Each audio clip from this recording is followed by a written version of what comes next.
Hey everybody, I'm ZombieJohnny, and today we're going to be taking a look at a very popular manga.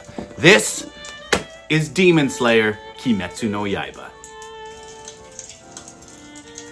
Demon Slayer Kimetsu no Yaiba is written and illustrated by Koyoharu Gotouge. Demon Slayer had an original run from February of 2016 to May of 2020. The North American version was released and published by Viz Media. Koyoharu Gotouge was born in May of 1989 in Fukuoka Prefecture, Japan. Gotouge published a few one-shot manga for Shonen Jump until finally landing the hit series Demon Slayer Kimetsu no Yaiba in 2016.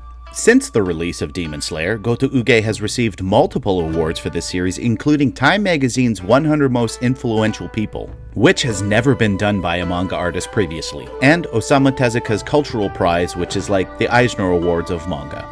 So now let's move on to the beginning of the series. Demon Slayer Kimetsu no Yaiba begins with a young man named Tanjiro who is covered in coal dust. Tanjiro has become the man of the house after his father passes and becomes the sole breadwinner for his family, selling coal in nearby towns. He lives in his house in the countryside with his mother and his many brothers and sisters. While in town, Tanjiro uses his amazing sense of smell to help find the culprit of a broken dish.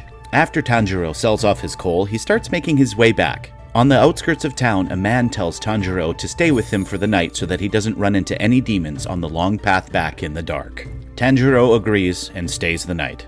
As he makes his way back to his home, he smells the scent of blood in the air. Then he discovers his family. They have been massacred, all except one, Nezuko. Tanjiro hoists her onto his back and starts making his way back to the town to save her life. On his back, Nezuko transforms into a demon and Tanjiro struggles to keep her from killing him. Then a man appears out of nowhere and swipes his sword at Nezuko. Tanjiro rolls out of the way to save Nezuko's life. The man wonders why Tanjiro saved the now demon Nezuko. The man then subdues Nezuko, and Tanjiro launches his attack on the man. They are both quickly taken down and knocked out. Tanjiro wakes up next to Nezuko, who has been equipped with a bite-stopping bamboo collar. The man who knocked them out, named Gyu, then tells Tanjiro to seek a man named Urokodaki at the foot of a mountain. Gyu then vanishes in a flash, and Tanjiro and Nezuko flee into the forest. In their travels, Tanjiro hides Nezuko in a small cave and purchases a basket so Tanjiro can transport Nezuko during the daylight because demons disintegrate in the sun. After purchasing the basket, Tanjiro and Nezuko run into a demon eating a family. Tanjiro and Nezuko then take on the demon. Just before Tanjiro finishes off the demon, an old man wearing a Tengu mask approaches them. He guides Tanjiro on how to eradicate the demon, but before then, the sun rises and the demon burns up. As it turns out, the man wearing the Tengu mask is the trainer Tanjiro is seeking, Urokodaki. Tanjiro follows Urokodaki, and this is where he begins his Demon Slayer training. This is where our adventure begins.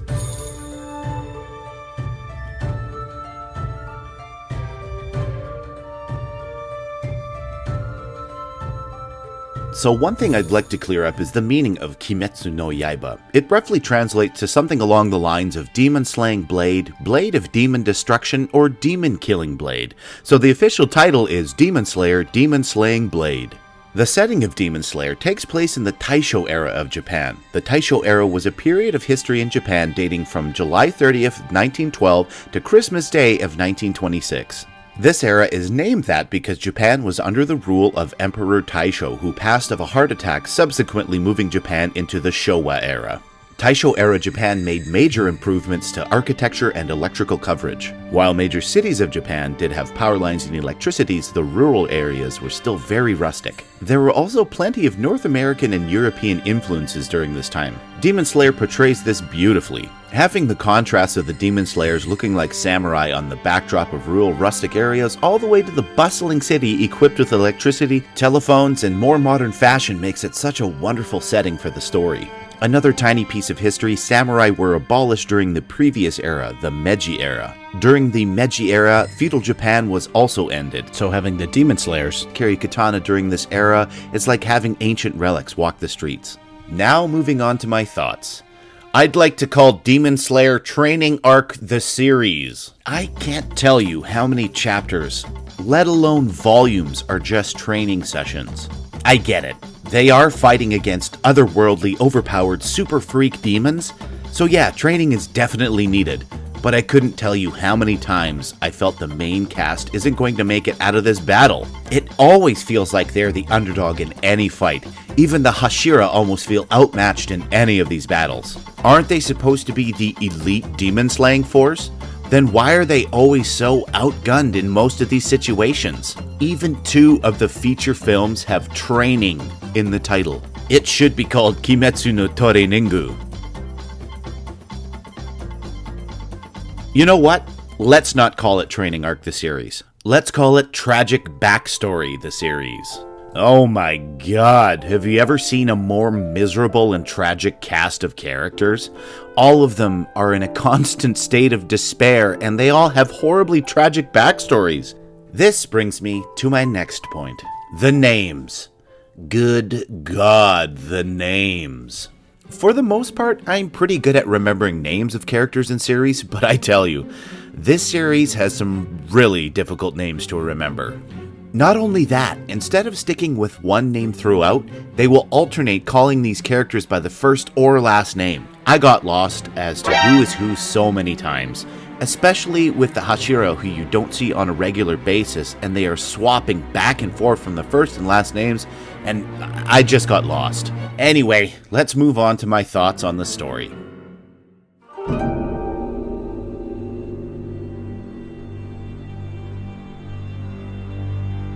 Demon Slayer consists of 23 volumes, so you can imagine that the story goes by pretty quick. It has a lot of ideas to express in a short amount of time. There is a lot of philosophical text and inner dialogue, especially during the fight sequences. If there is a lot of fighting happening, the chapter is oddly pretty dry. Just lots of inner turmoil and self-doubt. Then overcoming adversity and blotches on the page. Then the big twist is that the demon looks like it's dead, and then guess what? It's not.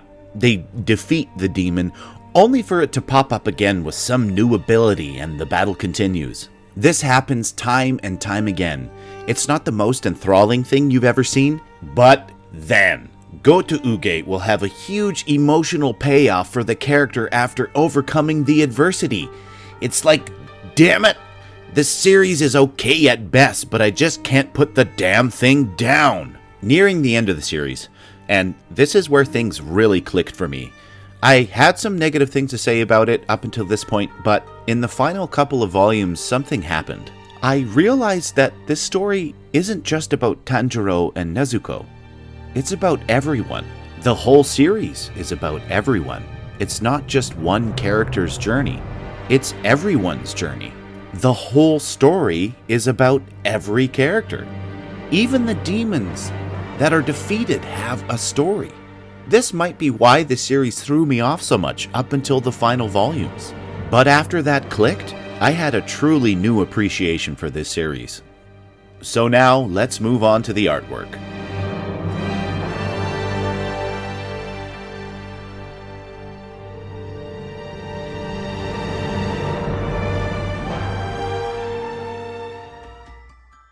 The art isn't that great at the start, but during the course of the first volume, you can see it getting a little better. You sure about that? You sure about that? You sure about that? I will be completely honest here. The art kind of sucks through the whole series. I thought it would be like a drastic change and evolve over time, but truthfully, it really doesn't change all that much. Don't get me wrong, it's not so horrible you can't read it, but for a series that I thought was supposed to be the top tier series, it kind of confused me. And it still confuses me.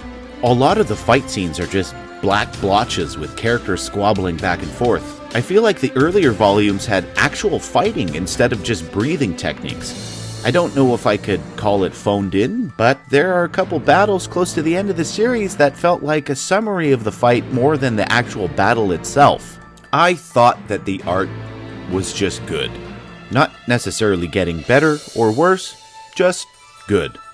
It hasn't blown me away at any point in time. It's just good.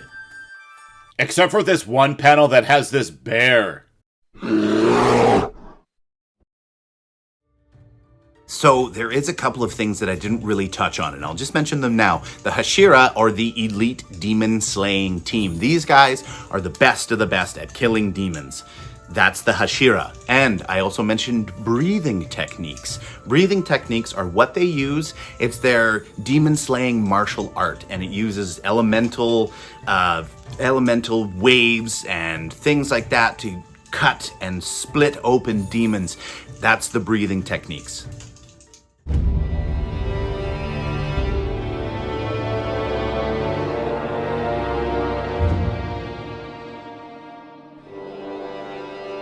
The anime is done by Ufotable, who, for the most part, is famous for animating the introduction sequences for the Tales of series video games. By far, this is their most notable anime series. Demon Slayer really brought them into the limelight. The anime had an original run from April of 2019 to June of 2024. The anime has no excuse being this good. I have stated this in previous videos, but I'm not super keen on new anime just because it doesn't have that golden era feel.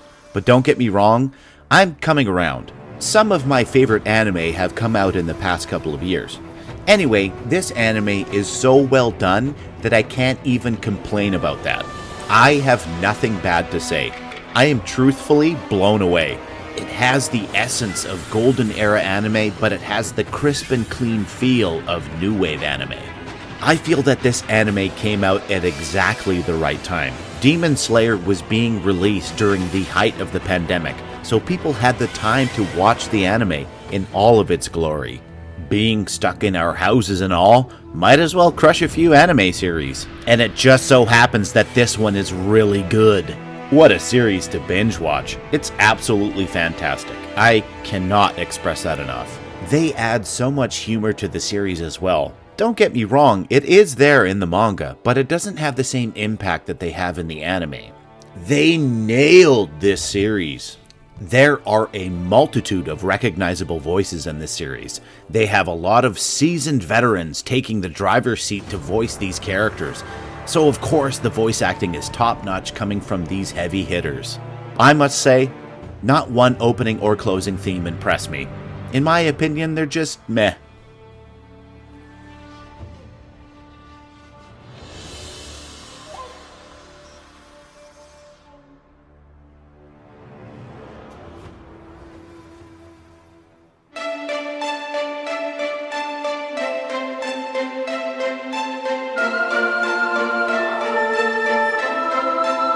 The series does tie a nice little bow on everything.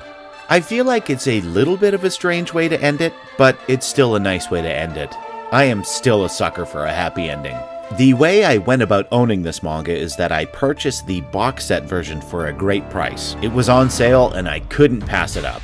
If you are looking to buy the manga, I'd say go the same route and wait for the box set to mark down in price and purchase it. It is a great display piece and it is worth owning. Overall, all I have to say is that if you really want to read the manga, read it. I will say, watch the anime. Do yourself a favor, watch the anime. Save yourself the cost of purchasing the manga and the shelf space. Just watch the anime.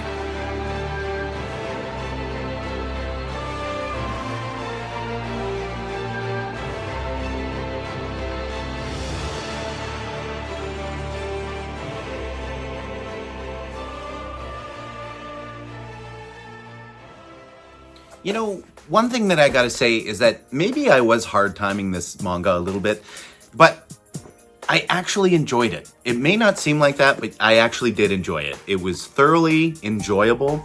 Sure, it has its downsides, but it's still a wonderful series. The story is absolutely amazing. Like, yes, it does have its shortcomings, but I truly did enjoy it. I maybe said some negative things about it, but it was only my perspective of it. You know, it's subjective. It's my opinion, and I felt like there were things that, yes, it did have shortcomings, but I actually really enjoyed the series. It is worth owning.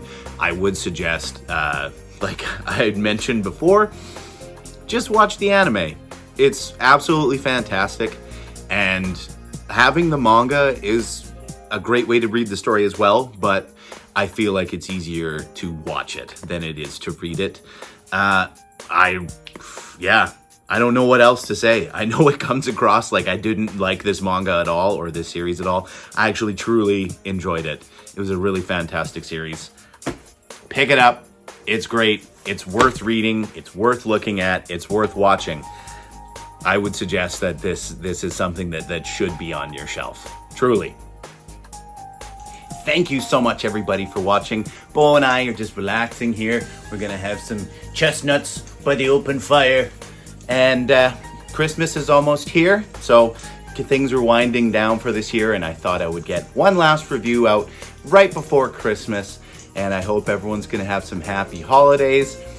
In other news, I will have to be, unfortunately, taking a little bit of a hiatus in the new year because it's becoming more and more difficult for me to edit on my computer because it is getting old, and it's to the point now where it's almost too old to handle some of the things that I'm doing. It's just getting very slow. You know, it's a few years old. You know what happens with computers. They get bogged down. So I am saving up towards a new computer with a new editing suite and all those things like that. So in the new year, I will still be making videos, but they probably won't be as frequent as I've been trying to do, which is one video a month. So hopefully I'll be able to try and keep things rolling. But like I said, it's just becoming more and more difficult for me to maintain this video schedule with the computer because it's just bogged down. There's a ridiculous amount of video files on it that I probably need to clean out, which would probably help. But like I said, the computer is getting old at this point, so it's time to start upgrading. So I'm gonna do that in the new year, hopefully. And I'm gonna keep things going as best I can, short videos or whichever. I'm gonna try and keep things rolling. And I hope everyone's staying happy, healthy, and safe. And I hope everyone has a wonderful holiday and a wonderful holiday season and a happy new year. And we'll see you in the new year. Thank you so much for all the support this year. You guys are incredible. I'm gonna put you down. You guys are incredible. Not like that. You guys are incredible. Thank you so much for everything. It's kind of beyond my wildest dreams that I even hit 800 subscribers, and that's all thanks to you guys. Thank you so much. It's means so much to me. It really made my year. This whole year has just been absolutely fantastic. I had a blast making these videos. If you couldn't tell, I'm very passionate about them. So I'm just gonna keep moving forward and things are just gonna keep going. And I hope you guys come along this ride with me into the new year. The New Year's train is leaving. Departures. We're headed. The new year. Here we come. Thank you so much for watching. I'm ZombieJohnny. Stay happy, healthy, and safe out there. Have a wonderful holiday season. We'll see you in the new year. Peace.